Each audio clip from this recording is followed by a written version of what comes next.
They were born in hard times, built with scraps, and somehow tasted like comfort. These poor man sandwiches once filled empty stomachs and quieted dinner tables across generations. Now, long forgotten, we're peeling back the paper on the sandwiches that quietly disappeared from our grandparents' plates. The lard and salt sandwich is one of those meals that perfectly embodies the ingenuity and resilience of families during the Great Depression, when food was scarce and every penny had to stretch. It was as simple as it sounds, just bread, lard, and a generous sprinkle of salt. The lard, which was a cheap and readily available source of fat, provided the sandwich with richness and moisture, while the salt helped enhance the flavor, making it more palatable. While it may not have been fancy, the lard and salt sandwich was a practical and filling option when other food was out of reach. Bread was often the most affordable ingredient, and lard was something many households had on hand, especially those who lived on farms where pigs were raised for their meat. This sandwich wasn't about gourmet dining, it was about making do with what was available. Despite the lack of variety, it kept hunger at bay and provided some much-needed energy during a time when food options were limited. It was a meal that could be whipped up quickly and was surprisingly satisfying. Though it may seem unappealing today, the lard and salt sandwich was an essential part of survival for many families. It's a reminder of how people used their resourcefulness to make meals out of the most basic ingredients. And while lard and salt might have filled many bellies, the next sandwich on our list brings together a different combination of simple ingredients to create a surprisingly satisfying meal. When the budget was tight and even jam or jelly was out of reach, butter and sugar sandwiches came to the rescue. It was as simple as it sounds, a thick layer of butter spread on white bread, then topped with a generous sprinkle of sugar.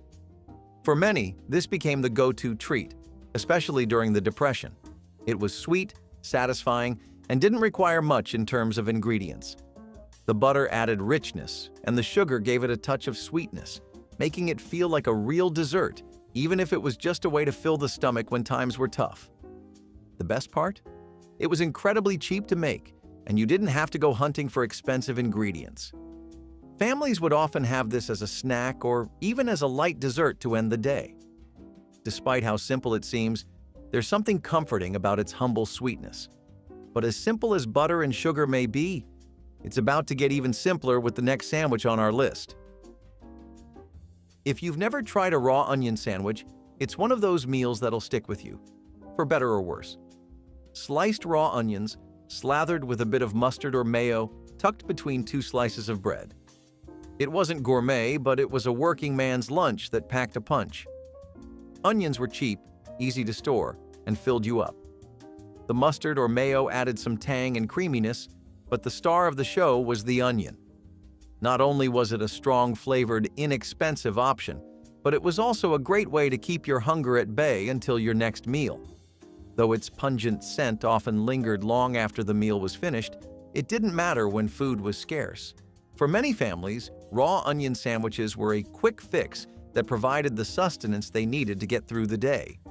But if you think this is as bold as it gets, just wait until you hear about the next sandwich. Sometimes a quick and simple solution was needed when the month's budget was running low. Enter the cold hot dog slices and ketchup sandwich. This sandwich was made with leftover hot dogs, sliced cold, and slathered with ketchup between slices of bread. It wasn't fancy, but it was cheap, easy to make, and comforting. After payday, people might have splurged on hot dogs, but by the end of the week, those leftovers would be repurposed into this quick fix. The cold hot dog slices were nothing more than a vehicle for the ketchup, but when combined with bread, it made a satisfying snack or lunch. There wasn't much finesse to it, but it worked. It might not win any culinary awards, but when you've got limited resources, you make do with what you have.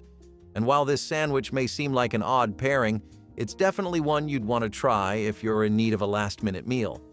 However, if you're craving something a little heartier, the next sandwich might just be what you're looking for.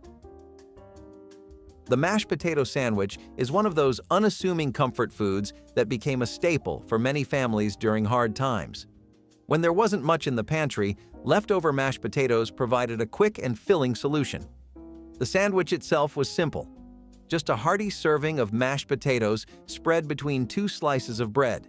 While it might sound basic, the potatoes brought both substance and satisfaction, especially when other food options were limited. The mashed potatoes could be enhanced with black pepper or a drizzle of gravy if you were lucky enough to have it, adding a little extra flavor to what was essentially a very simple dish. The real beauty of the mashed potato sandwich was its versatility. If you had no other ingredients, it could still make a fulfilling meal. It was also a great way to use up leftovers from a previous meal, turning a side dish into the main course. This sandwich wasn't about gourmet flavors or complex ingredients. It was about being resourceful and making the most out of what you had. For many, it was an affordable, easy way to stretch meals further, especially when money was tight.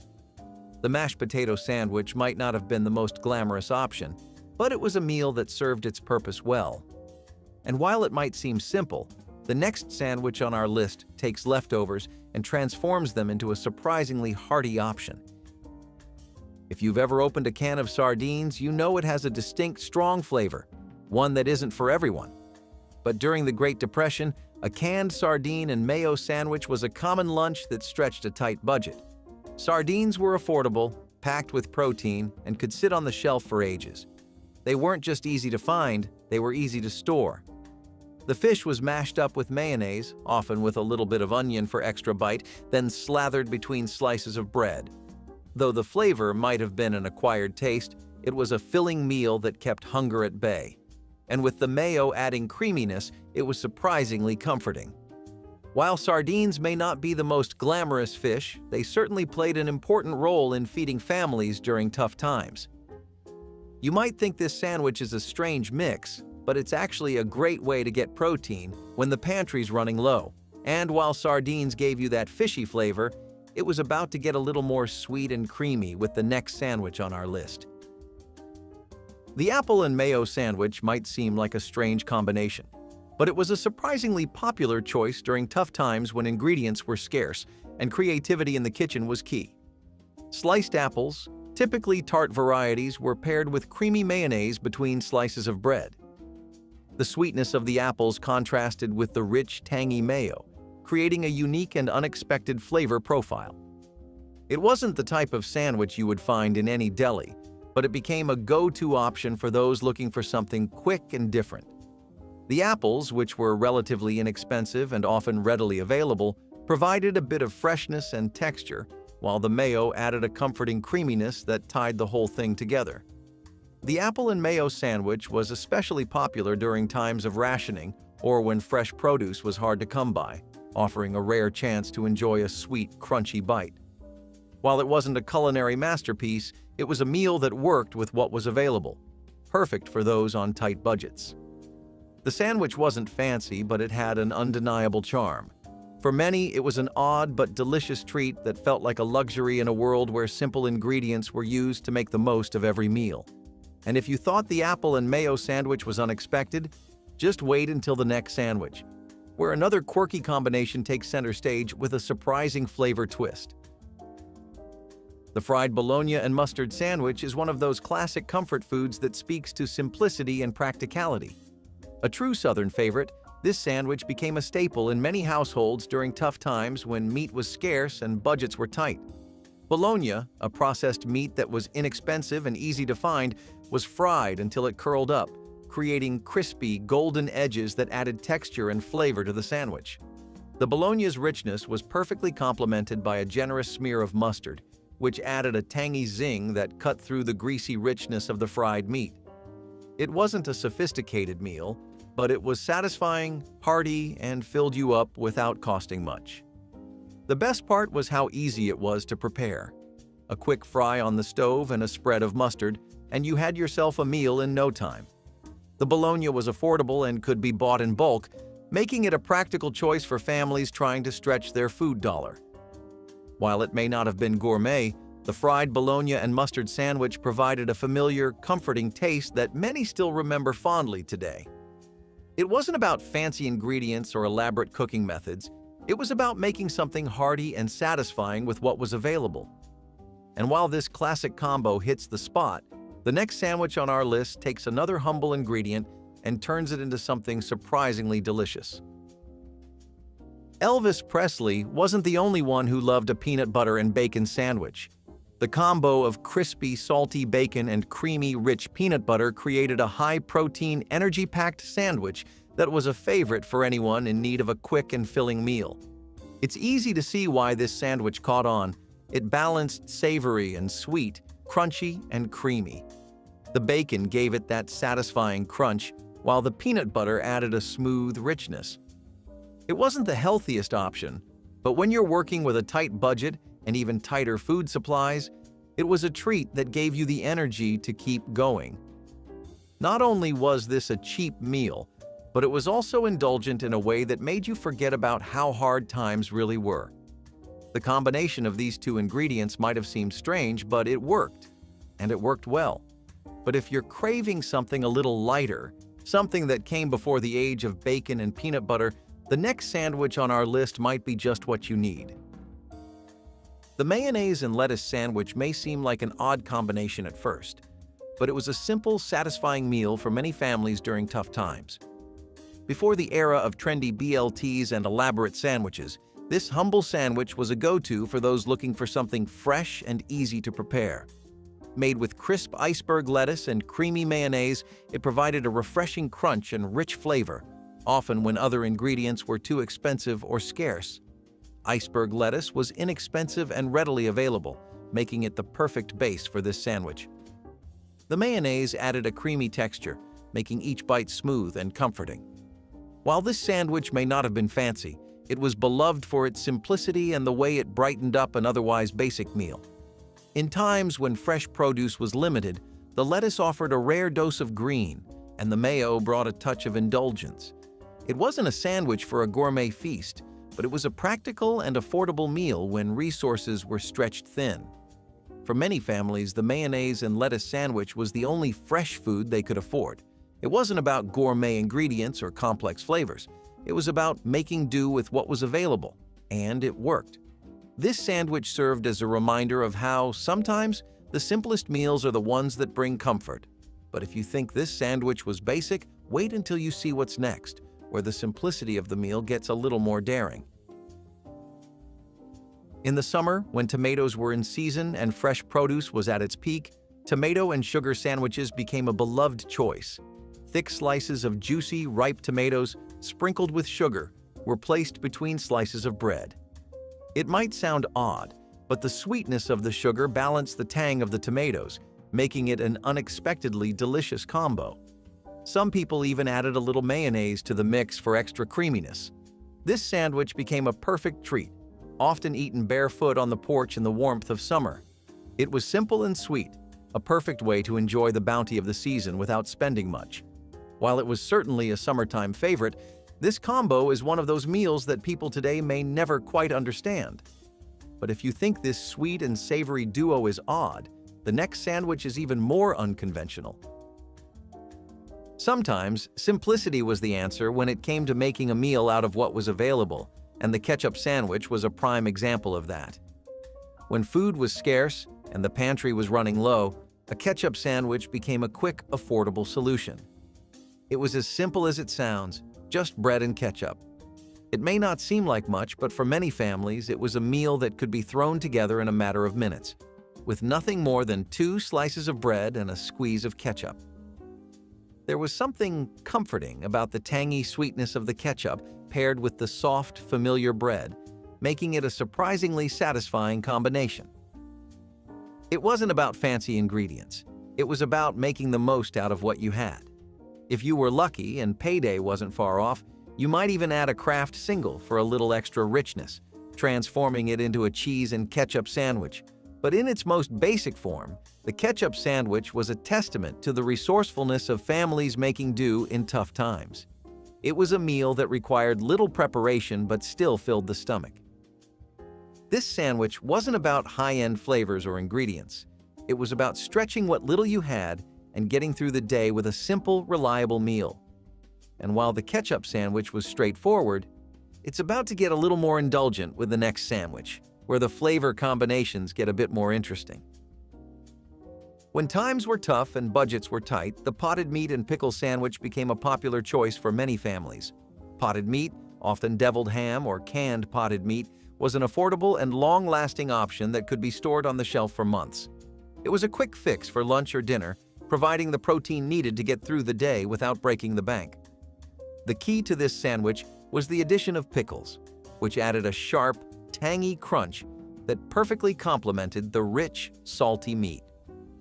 The pickles cut through the richness of the potted meat, bringing balance and an extra layer of flavor to the sandwich. Combined with the soft bread, it created a hearty, satisfying meal. While the sandwich might not have been gourmet, it was practical, affordable, and filling. Potted meat, though not glamorous, was a staple in many households during difficult times because of its long shelf life and low cost. The pickles, often a pantry staple, brought a much-needed contrast to the meat, giving the sandwich a bit of freshness and bite. This sandwich was a great example of how people made do with what they had, using simple ingredients to create a meal that could feed a family without breaking the bank. And while the potted meat and pickle combo served its purpose well, things are about to get a little more savory and filling with the next sandwich. When it comes to using leftovers in the most creative way, the spaghetti sandwich is a prime example of resourcefulness. After a hearty meal of spaghetti, rather than letting any leftover noodles go to waste, many families would stuff the cold or reheated pasta between slices of bread, creating a sandwich that was both filling and practical. The beauty of the spaghetti sandwich lay in its simplicity. There was no need for additional ingredients, just pasta and sauce on bread, and that was enough to provide sustenance. Whether it was enjoyed cold or warmed up in a skillet, this sandwich made use of what was already prepared, turning leftovers into a whole new meal. It was a quick fix for lunch or dinner when funds were tight, and cooking from scratch wasn't an option. For many, the spaghetti sandwich wasn't just a meal, it was a way to stretch food further, especially during times of scarcity. The bread helped soak up the sauce, while the pasta provided a comforting, hearty filling. It wasn't a sandwich you'd see at a fancy restaurant, but it served its purpose well, turning a simple leftover dish into a satisfying, portable meal. It's the kind of meal that may sound odd to some, but to those who lived through hard times, it was a tasty and practical solution. When you needed to fill up and didn't have time or money for anything else, the spaghetti sandwich got the job done. And if you think spaghetti on bread is a simple fix, wait until you see what's next. For many families, the cornbread and molasses sandwich was a nostalgic, soul-satisfying meal. This humble sandwich takes us back to the Appalachian table, where cornbread was a daily staple, especially when times were tough. Cornbread, often considered a basic but hearty food, was a versatile option when money was scarce. If the cornbread was a little stale or leftover, all the better. It was perfect for slathering with rich molasses, which was often a pantry staple in many homes. The molasses added a rich sweetness that made the sandwich not just filling but comforting in its simplicity. Sometimes a little butter was added for extra indulgence, giving the bread a velvety texture that made each bite even more satisfying. While it might not have been a gourmet creation, it was a connection to simpler times when families used what they had and made do. Cornbread was cheap and easy to make, and molasses was an affordable sweetener. The combination of the hearty cornbread and the sweet molasses made it the perfect meal when the cupboard was bare. For many, it was a meal that provided both physical and emotional comfort. Nothing fancy, but it worked. It wasn't about the ingredients being luxurious.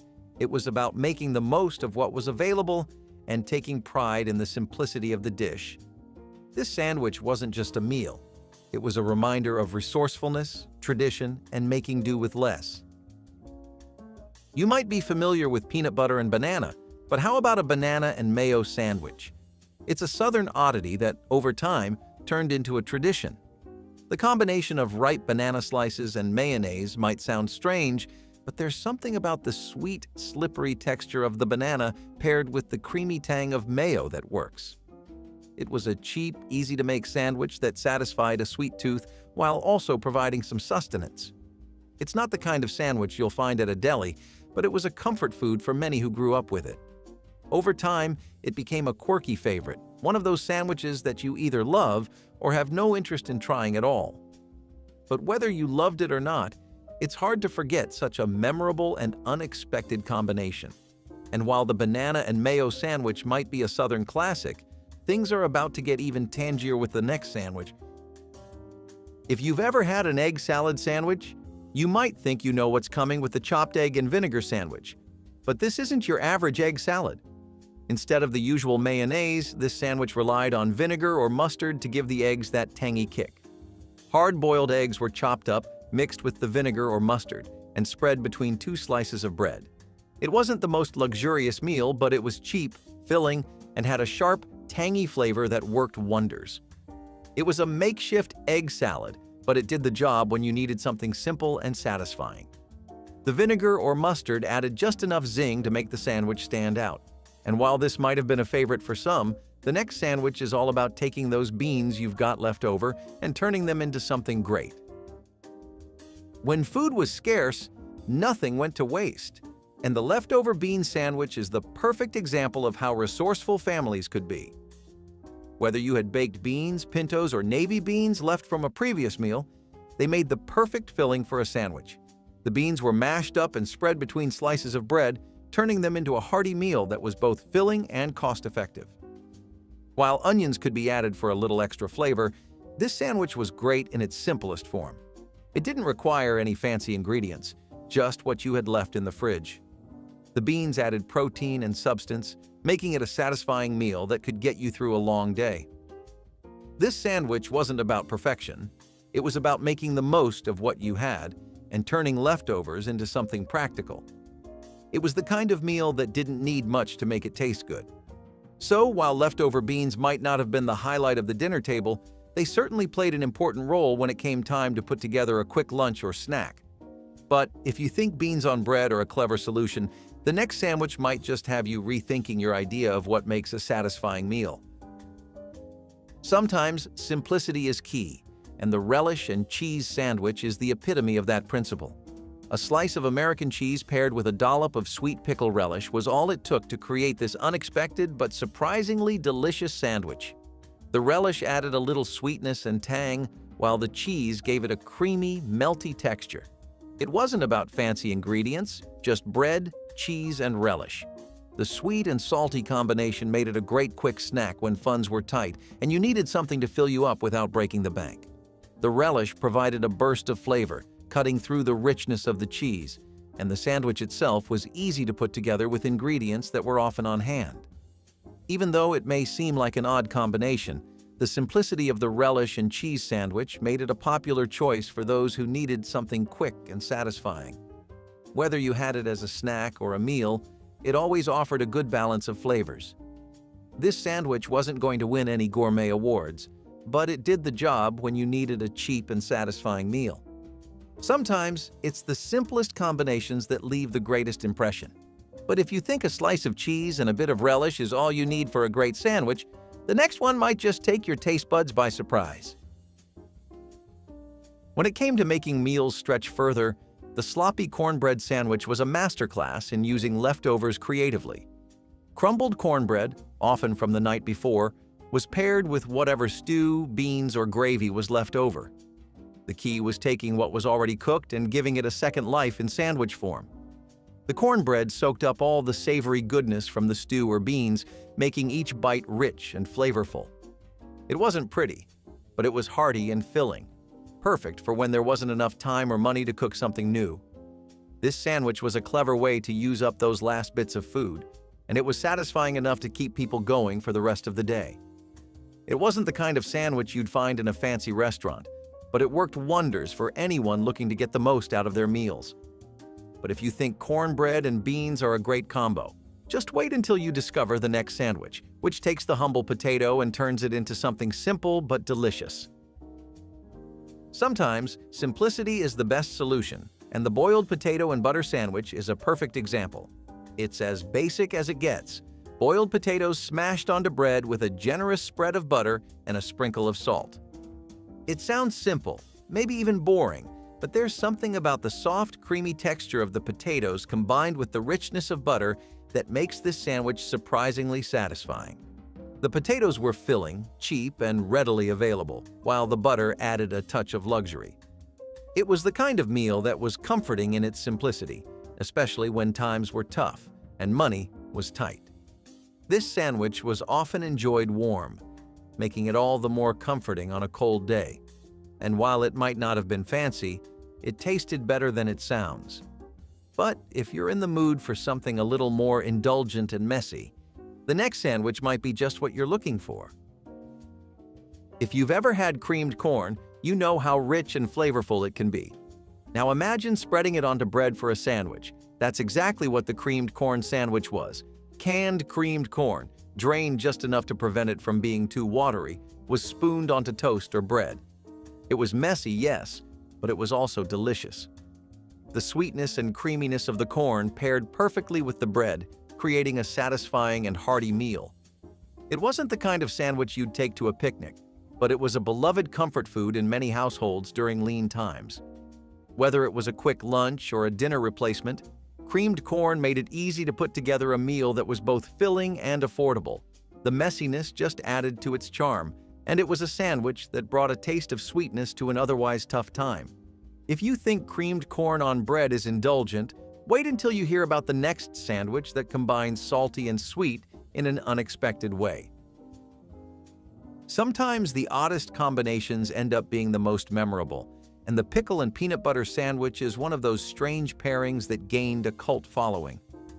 The combination of creamy peanut butter and crunchy pickles might seem bizarre at first, but it worked. Whether you prefer dill pickles or sweet ones, they added a crunch and tang that complemented the rich, nutty flavor of the peanut butter. It was a sandwich that took a little getting used to, but once you did, it became oddly addictive. The saltiness of the peanut butter paired perfectly with the sharpness of the pickles, making it a surprising yet satisfying snack or meal. It's the kind of sandwich that's hard to forget once you've tried it, and while it may not have been for everyone, it certainly had its fans. But if you think this combo is wild, things are about to get even more unusual with the next sandwich that's all about adding a little tangy bite. When money was tight, creativity in the kitchen was essential. And the cabbage and mustard sandwich was a perfect example of making the most out of minimal ingredients. Boiled cabbage, often considered a humble vegetable, was paired with a dollop of yellow mustard, creating a simple yet satisfying filling between two slices of white bread. The cabbage provided a soft, mild base, while the mustard added a tangy kick that brought everything together. It wasn't the most exciting sandwich, but it served a purpose. It stretched pennies while still providing enough sustenance to get through the day. This sandwich became a staple for many who needed something filling, affordable, and easy to prepare. While it may have been basic, it was all about keeping things regular and using what you had available. The simplicity of this meal made it a go-to for families during tough times. And though the combination of cabbage and mustard may seem unusual, it was a practical meal when other options were limited. But if you think this sandwich is a little too simple, wait until you hear about the next one, which brings a bit of sweetness to the table. The grapefruit and sugar sandwich is a unique creation that came about during times of wartime rationing, especially in Florida, where grapefruits were abundant. During the period when fresh fruit was hard to come by and people were making do with what they had, this sandwich became a surprising treat.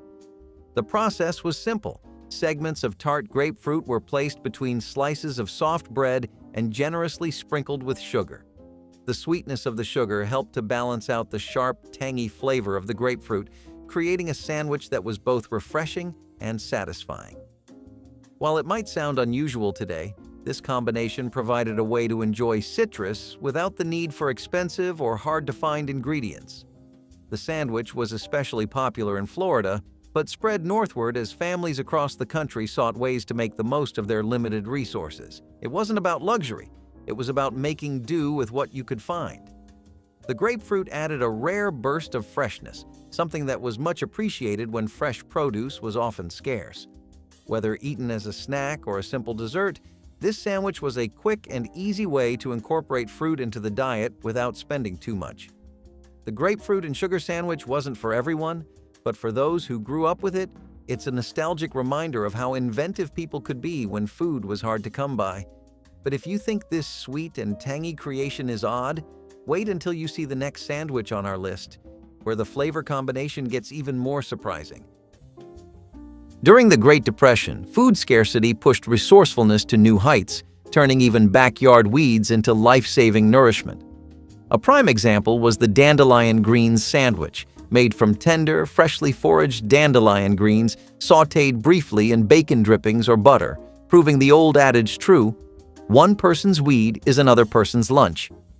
Dandelions flourished freely, thriving on roadsides and lawns, offering a nutritious, vitamin-rich option readily available to anyone willing to forage. Interestingly, dandelions weren't always considered nuisances. Settlers historically cultivated them for their nutritional value, containing more iron and calcium than many grocery store greens today.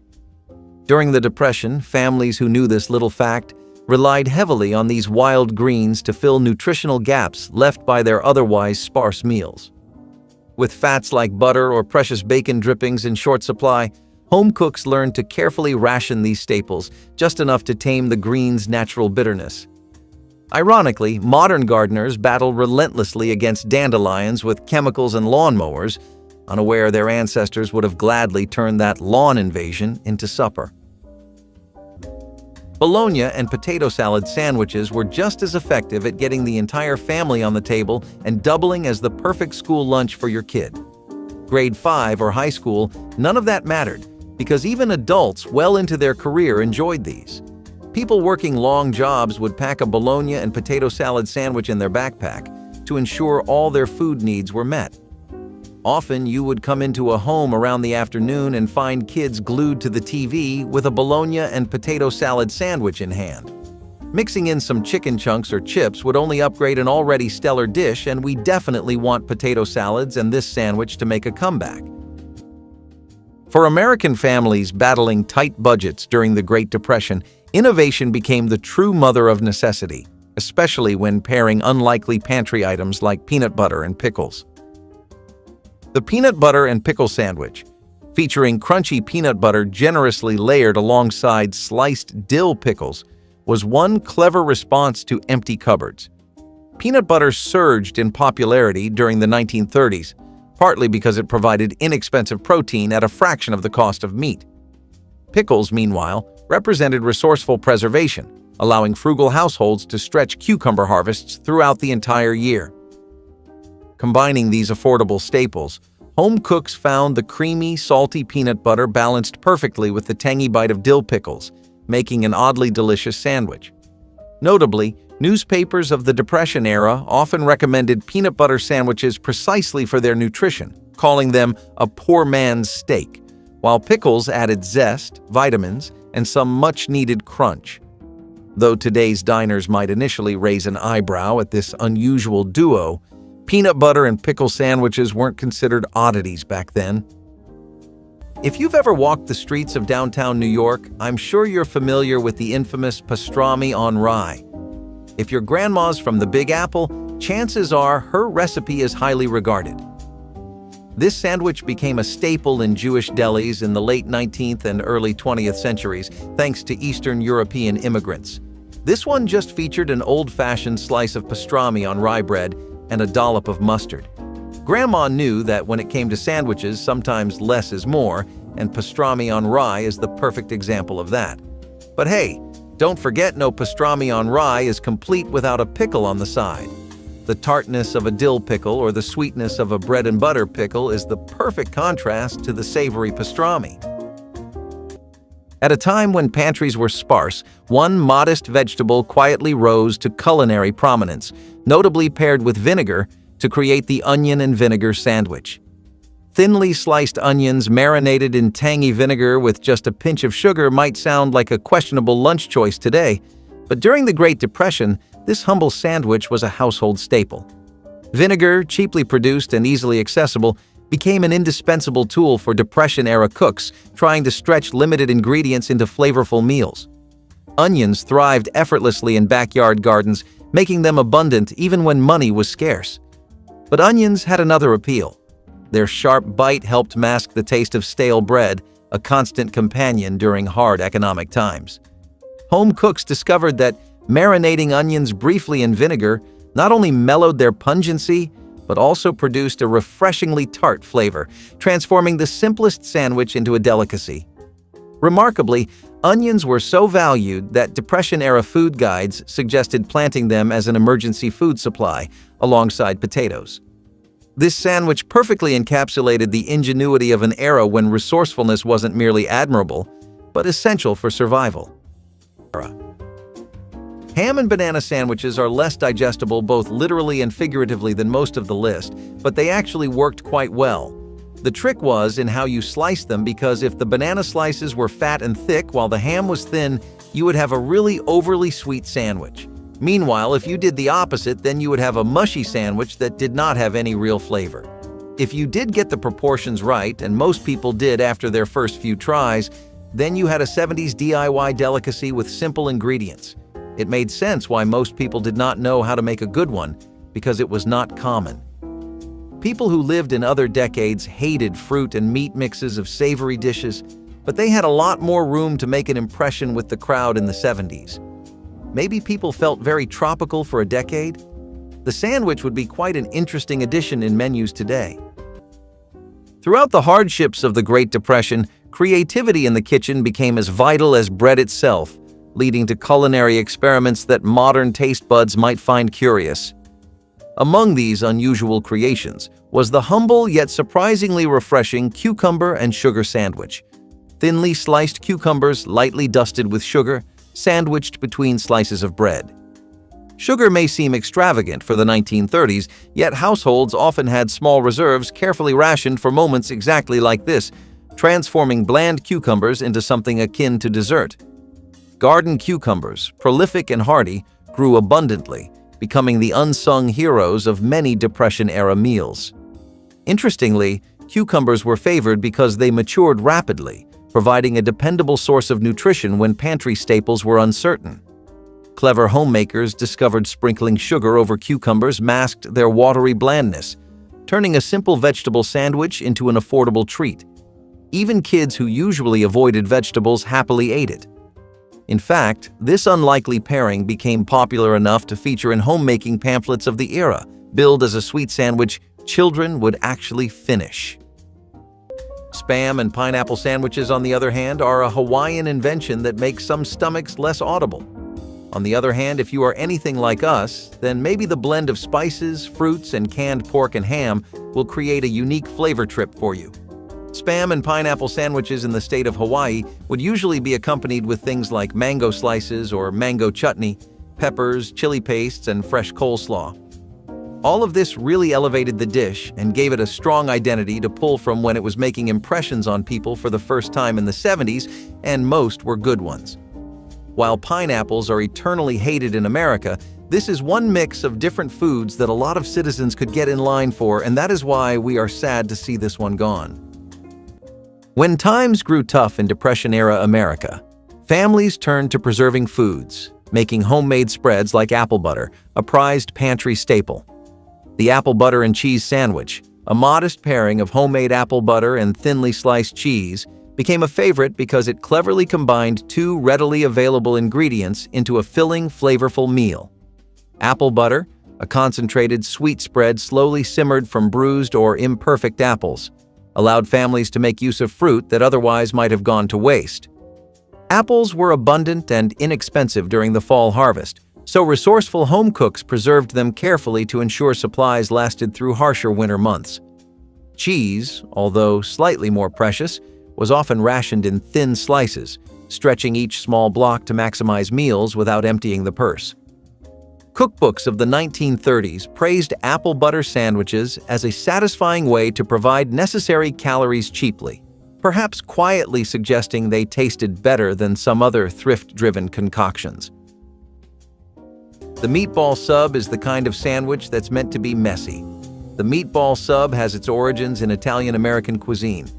While meatballs are a traditional Italian dish, the meatball sub became popular in the U.S., as Italian immigrants put an American twist to it. We're talking juicy meatballs, marinara sauce topped with melted cheese on a long, crusty roll. Yeah, it doesn't really get more American than this. What makes or breaks this sandwich is the sauce, and Grandma knew it all too well. The sauce had to be the right balance of sweetness and acidity, and of course, the bread had to be sturdy enough to hold everything together. It's the kind of sandwich that you need two hands to eat, and maybe a napkin or two, but it's worth every bite. It's a classic comfort food that never goes out of style. Corn has long been the reliable companion of American families, especially during the economic struggles of the 1930s. Frugality in the Depression-era kitchen meant nothing was wasted. Every spoonful mattered, leading to innovative dishes like the creamed corn sandwich. This sandwich featured leftover creamed corn thickened just enough to spread between slices of bread, transforming last night's side dish into today's main event. Corn was abundant, affordable, and deeply woven into American culinary heritage, so turning leftovers into sandwiches wasn't merely thrifty, it was practical culinary genius. Homemakers quickly realized that leftover creamed corn, thickened slightly with flour or stale breadcrumbs, could yield a surprisingly tasty sandwich spread. Creamed corn sandwiches became a clever way to feed large families without extra expense, all while sneaking in essential nutrients and fiber. Historical pamphlets even encouraged homemakers to use corn creatively, describing it humorously as the vegetable that kept giving, since families would see it repeatedly at meals, sometimes more than they wished. The bacon and peanut butter sandwich was one that caught our eyes the most. Crispy bacon paired with peanut butter sounded like a combination that could just work somehow. This was a no-brainer for Americans. If their left kidney is sustained by peanut butter, the right is sustained by bacon. Both together probably provide just the right amount of fuel to get through the day or a grueling 9-to-5 shift. A great condiment to go with this is unsweetened ketchup, because most ketchups today have artificial sweeteners. This isn't as popular as it used to be, but it hasn't declined enough in renown that it's that outlandish of an idea. Give it a try some weekend, you might be pleasantly surprised. Sautéed or caramelized onions provide just the right complementary flavor to the crispy bacon, while also not overloading your taste buds because of the peanut butter. Gardeners facing Depression-era hardship didn't toss away unripened tomatoes.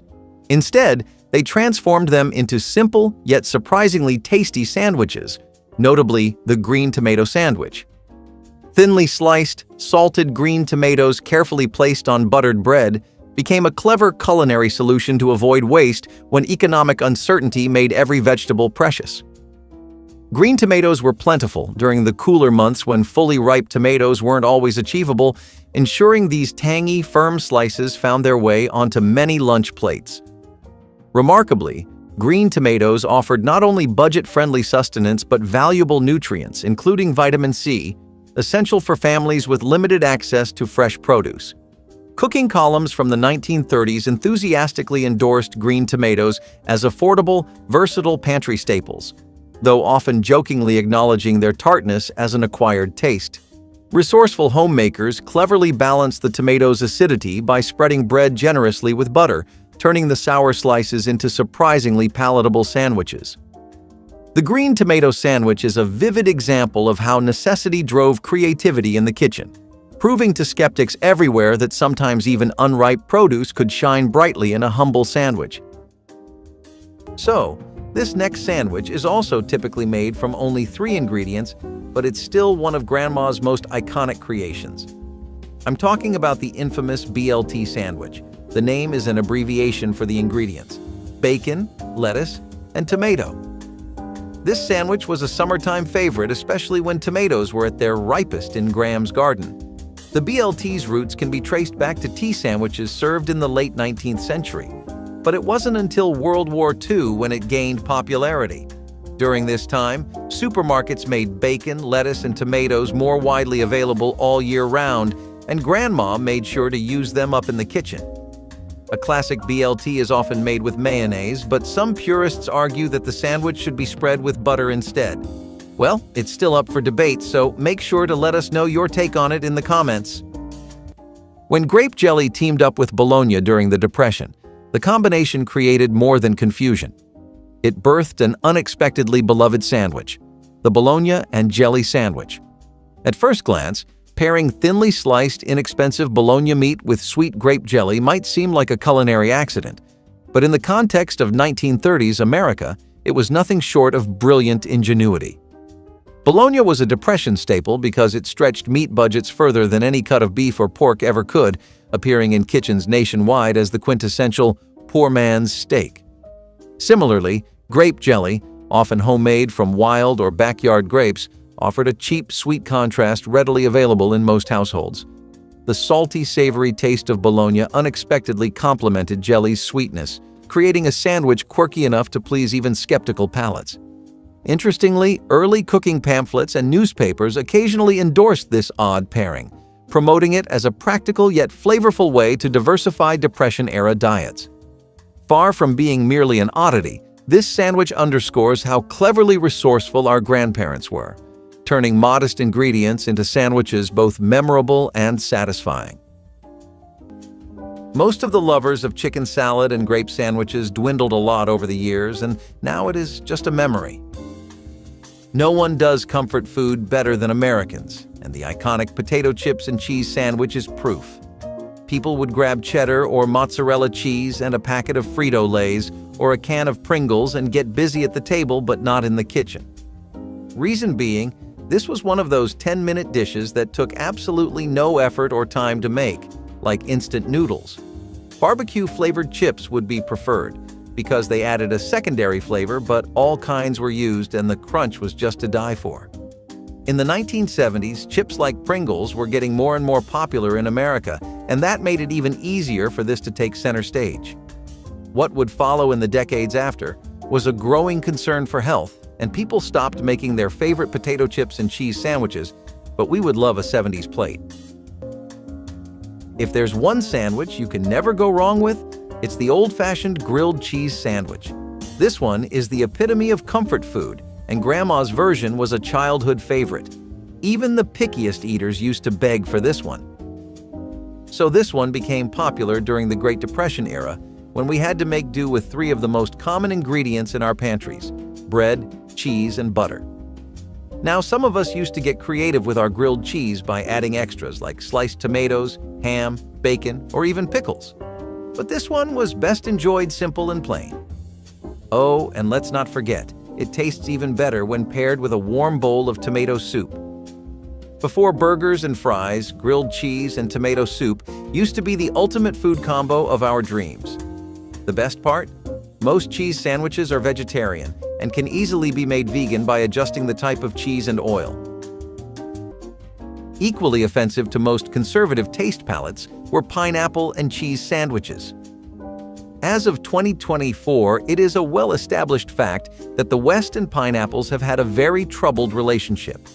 Pineapples try their best for America, and America acts like an alcoholic husband that cannot notice his wife even on their anniversary. Back in the 70s, this was still a new culinary ground people were treading, just like ham and banana sandwiches. What they found was that it did not have the potential to go very mainstream, but it could grow itself a strong, loyal, and niche following. Most fans of this sandwich were in Hawaii, but in surrounding states, the trend took off moderately successfully. People loved the overly sweet and oddly comforting sensation of the sandwich, and we can see why. Pineapple and cheese sandwiches sound oddly delicious if you really think about it. Sliced bananas with mayo on white bread.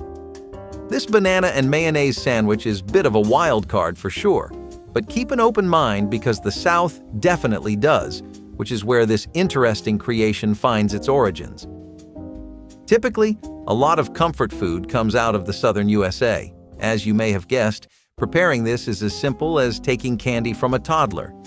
Now I know what you're thinking. Bananas and mayo sounds worse than water and oil. However, there's a reason it comes into comfort food. All you need is a sliced banana, 2 slices of fresh bread, and a good spread of mayo. Maybe not the best you'll ever have, but what's the downside?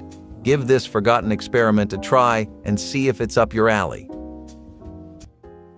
During the economic struggles of the 1930s, Americans learned to see value in even the humblest ingredients, leading to clever culinary combinations like the mustard and cabbage sandwich. Shredded raw cabbage tossed with spicy mustard transformed a simple vegetable into a crunchy, tangy filling that made eating on a budget more palatable, literally. Cabbage, Inexpensive and incredibly durable, became a Depression-era favorite because it thrived in home gardens and could survive months in cool root cellars. Food guides frequently promoted cabbage as a cheap source of vitamins, humorously dubbing it poor man's medicine, though perhaps the medicine metaphor came partly from its powerful aroma. Pairing this everyday vegetable with mustard wasn't accidental. Spicy mustard, affordable and packed with flavor, had a unique talent for making bland foods suddenly appealing. Cookbooks of the era praised mustard as a versatile condiment, often highlighting its ability to rescue dull dishes. The pairing was smart, as the sharpness of mustard perfectly balanced the mild, crunchy cabbage. When eggs became scarce during the Depression, Americans discovered a sandwich that cleverly defied logic: an eggless egg salad sandwich. At its heart, it was a crafty blend of crumbled tofu or leftover mashed potatoes combined with mustard, homemade mayonnaise substitutes, and chopped pickles. Though tofu may seem surprisingly trendy now, it had quietly existed in America since the late 1800s, mostly unnoticed until economic necessity thrust it into the spotlight. Families that couldn't access tofu creatively repurposed leftover mashed potatoes, turning yesterday's side dish into a satisfying sandwich filling. Depression-era homemakers found mustard's sharp bite and pickles' tanginess essential in creating the illusion of traditional egg salad flavor, ingeniously masking the absence of real eggs. Interestingly, mayonnaise substitutes, often a mixture of flour paste, vinegar, and seasoning, were promoted widely through government pamphlets and cooking columns as money-saving kitchen miracles. Food writers enthusiastically suggested these eggless spreads provided all of the flavor, none of the hen, helping families laugh through tough culinary adjustments. Bologna and cheese sandwiches were sandwiches that you could pull out of the refrigerator and have nobody raising any eyebrows, only happy smiles and eager stomachs. Bologna spreads were not too popular in America until the 70s, when they first properly started picking up some steam. People got on the bandwagon once bologna and pepperoni pizzas started becoming regular takeout options in states like New York and Chicago. If it works on a pizza by the laws of nature, it must be tried on a sandwich or burger too. We are not sure who came up with that rule of thumb, but they were really onto something, because this made for a great sandwich that was a meal people ate when all there was for dinner was sleep. While a lot of those cheeses and spreads got discontinued now, we would love to try an authentic sandwich from the 70s because it sounds right up our alley. In Depression-era kitchens, yesterday's breakfast porridge could become today's lunch sandwich, thanks to an inventive approach known as the oatmeal patty sandwich. Resourceful homemakers combined leftover oatmeal with chopped onion and simple seasonings, shaping them into patties fried crisp in skillets. While oatmeal today is primarily breakfast food, during the 1930s, it was promoted as an affordable pantry essential, stretching limited budgets due to its low cost and nutritional value. Housewives jokingly remarked oatmeal's versatility was unmatched. It could feed you at dawn, reappear at noon, and somehow still taste different each time. Historical cooking guides enthusiastically recommended oatmeal patties as mock meat alternatives, cleverly imitating sausage texture without the expense of actual meat. Adding onions, readily available from backyard gardens or root cellars, provided flavor and depth, elevating simple oatmeal from bland necessity into something surprisingly satisfying. Once crisped in a skillet, these patties became sandwich-ready, easily slipped between slices of bread and served hot, making oatmeal suddenly exciting, words rarely uttered together. The Pimento cheese sandwich is a southern classic made with a spread of grated cheese, mayonnaise, and pimientos, typically served on white bread. This sandwich was once a staple at luncheons and picnics, but has become less common in recent times. The peak its popularity was definitely during the 20th century, mostly as a homemade snack. The conventional prep would be pimiento peppers and cheese, soft or grilled, usually cream, spread across 2 loaves of bread. It declined as a go-to snack after WW II, but the South remembers favorably the delicious pimiento sandwiches their grandmothers would whip up. Does it get any nostalgia going for you? This sandwich definitely rings some bells in the minds of Southerners, though it's hard to find places offering to create this now-forgotten sandwich. During the lean years of the Depression, when even cheese was considered an extravagance, families creatively relied on homemade dairy products to fill their sandwiches. One humble yet nutritious example was the cottage cheese and chives sandwich. Freshly made cottage cheese blended simply with garden-grown chives, spread generously on bread. Cottage cheese was no supermarket luxury back then. Households routinely made it from leftover milk, turning spoilage into sustenance. Historical records show that cottage cheese soared in popularity precisely because frugal cooks realized spoiled milk could become a valuable protein source rather than being thrown away.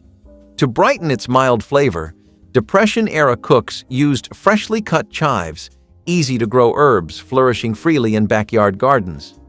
Chives added a pleasant onion-like bite to the otherwise bland cheese, creating a sandwich filling that felt like culinary innovation despite its simplicity. Homemakers humorously boasted that cottage cheese was the ultimate Depression-era invention. Milk that refused to quit. You have not seen experimental until you have seen a tuna and apple sandwich.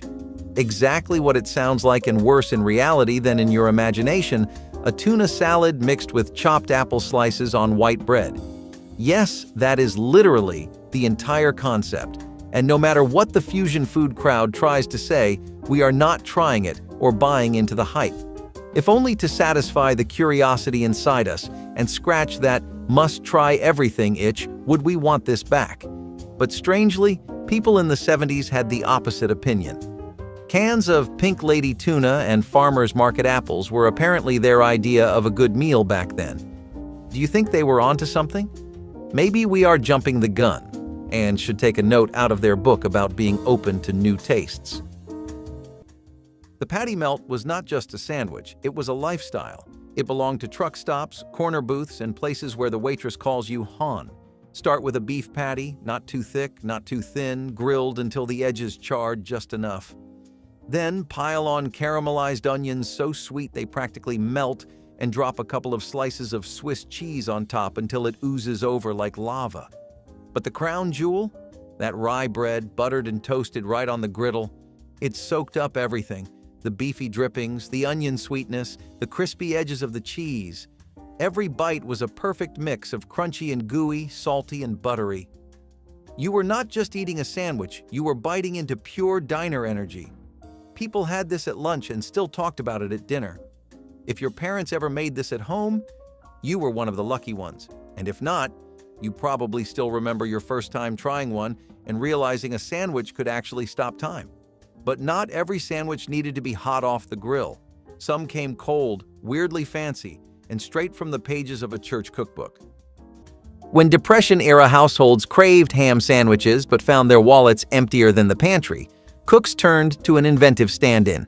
The mock ham sandwich, cleverly crafted from slices of canned luncheon meat, seasoned and fried to taste surprisingly like ham. Luncheon meat, an affordable, shelf-stable canned pork product, quickly became essential in kitchens during the economic struggles of the 1930s. Initially viewed skeptically, homemakers discovered that a little ingenuity with seasoning could convincingly transform canned meat into a delicious ham substitute, saving both pride and pennies. Seasoned lightly with brown sugar or cloves, then crisped in a skillet, this economical alternative provided families the illusion of a savory deli sandwich even when the nearest delicatessen was financially unreachable. Historical cookbooks and newspaper columns enthusiastically promoted luncheon meat as a reliable budget saver, humorously advising cooks to season liberally, since anything tastes better fried. Remarkably, luncheon meat surged in popularity during the Depression precisely because it was both accessible and adaptable, often distributed widely as government aid. Imagine being 8 years old and opening your lunchbox to find chopped olive and cream cheese on pumpernickel. Either your mom was ahead of her time or she found an old cocktail recipe card and just went with it. This sandwich was salty, tangy, creamy, and somehow kind of grown up. You had green olives chopped so fine they could sneak into your taste buds before your brain caught on, mixed with cream cheese until it was a spread so thick it stuck to the knife like it had a mission. All of that smeared onto a slice of deep dark pumpernickel that practically demanded you respect it. It was not flashy, it was not sweet, and no kid was trading their cookie for it. But it had an edge, the kind of flavor that got better the more you chewed. Somewhere along the way, this party appetizer snuck into lunchboxes, Tupperware, and even a few kitchen counters at 2 in the morning. It was strange, but it made sense. The 70s were weird like that. Spreads were suddenly sandwiches and finger food was fair game. Of course, if you thought cold spreads were wild, wait until you see what happens when tuna salad goes face to face with a broiler. If one of these sandwiches brought back a memory, we want to hear it. Like the video, share your story in the comments, and subscribe for more forgotten favorites.